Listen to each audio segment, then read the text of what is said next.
మహిళల కోసం central bank of India మీకు అందిస్తోంది గృహ రుణం. అతి తక్కువ వడ్డీ రేట్లకి ప్రత్యేక సెంటు గృహలక్ష్మి. మా కస్టమర్లకు శ్రేయోభిలాషులకు సెంట్రల్ బ్యాంక్ ఆఫ్ ఇండియా వారి కనుమ శుభాకాంక్షలు. ఇట్లు central bank of India zonal office Hyderabad. Putin suit boot వేసుకున్న సైలెంట్ మాంక్లా ఉంటాడు. ఎవరెంత గింజుకున్నా పెదవి విప్పడు. రష్యాపై అణుబాంబు వేస్తానని ట్రంప్ చెప్పినా ఆ సర్లే అని కూల్గా తన పని తాను చేసుకుంటూ పోతాడు. ఎవరెంత గొంతు చించుకున్నా పల్లెత్తు మాట కూడా అన్నాడు. ప్రపంచంలో అతి తక్కువగా మాట్లాడే దేశాధ్యక్షుడు ఎవరైనా ఉన్నారా అంటే అది ఒక పుతిన్ మాత్రమే.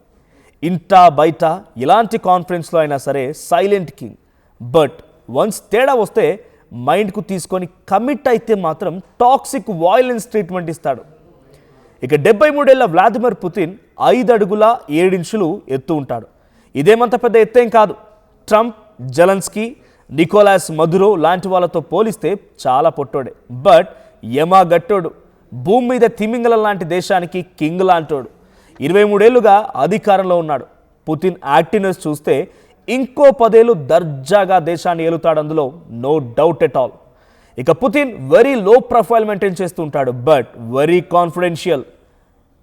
ట్రంప్లా ఎప్పుడు గొంతు చించుకోడు, మోడీలా నవ్వుతూ ఉండడు, అలాగని కిమ్లా సీరియస్ కూడా కాదు. సైలెంట్గా ఉంటాడు. ఏదో రకంగా రష్యాను బెదిరించాలని ట్రంప్ నెత్తి నోరు కొట్టుకుంటూ ఉంటే పుతిన్ ఇప్పటి వరకు ఒక్కసారి కూడా ఎటువంటి కామెంట్ చేయలేదు. పుతిన్ అందరిలాంటి లీడర్ కాదు. పట్టు విడుపులు తెలుసు, ఎవరిని ఎలా డీల్ చేయాలో కూడా తెలుసు, ఎవరి మీద ఎప్పుడు ఎలాంటి గ్రిప్ పెట్టుకోవాలో కూడా ఆయనకి పూర్తిగా తెలుసు. అందుకే ఉక్రెయిన్ను పూర్తిగా సమాధి చేయడు, అలాగని వదలడు కూడా. నిత్యం నిప్పు రగులుస్తూనే ఉంటాడు. చంపడం అంటే ప్రాణం తీయడం కాదు, చచ్చే వరకు ప్రతి క్షణం నలిపి చంపడం, అదే పుతిన్ ఫార్ములా. ఇక వ్లాదిమిర్ పుతిన్ కేవలం రాజకీయ నాయకుడు కాదు, అతను ఒంటరిగా నిలబడి ప్రపంచ శక్తులను ఎదురు నిలిచిన సింహం కూడా. ట్రంప్ లాంటోళ్ళు 1000 మంది వచ్చినా పుతిన్ తలవంచను గాక తలవంచడు. ఎందుకంటే పుతిన్ వెనుక ఒక దేశం ఉంది, ఒక చరిత్ర ఉంది, ఒక సైన్యం ఉంది, అంతకన్నా పెద్దది భయం తెలియని మనసు ఉంది.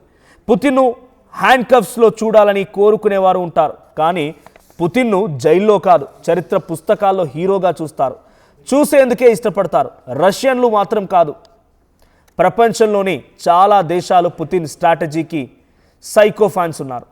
ఇక వరల్డ్ అనే బ్లూ ప్రింట్ మీద దేశాలు 3 కనిపిస్తాయి: అమెరికా, రష్యా, చైనా.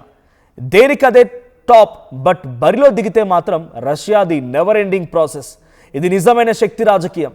ట్రంప్ మాటలు హెడ్లైన్స్ అవుతాయి, కానీ పుతిన్ మౌనం ప్రపంచాన్ని కుదిపేసే గర్జనలా ఉంటుంది. ఇక రూలర్ను అరెస్ట్ చేయడం సులువు, కానీ లీడర్ను బంధించడం అసాధ్యం. పుతిన్ను తాకాలంటే ముందు రష్యాను కదిలించాలి, అది ఎవ్వరి వల్ల కాదు.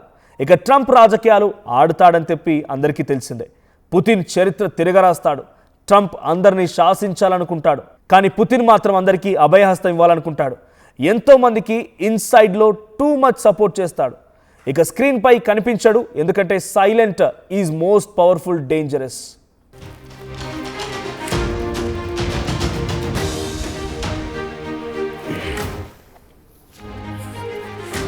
చరిత్ర సృష్టించినోడు ఇప్పుడు ఆ చరిత్రని తిరగరాయబోతున్నాడు. అబద్ధాల గోడల్ని బద్దలు కొట్టి నిజాలను రాగా మీ ముందుంచబోతున్నాడు.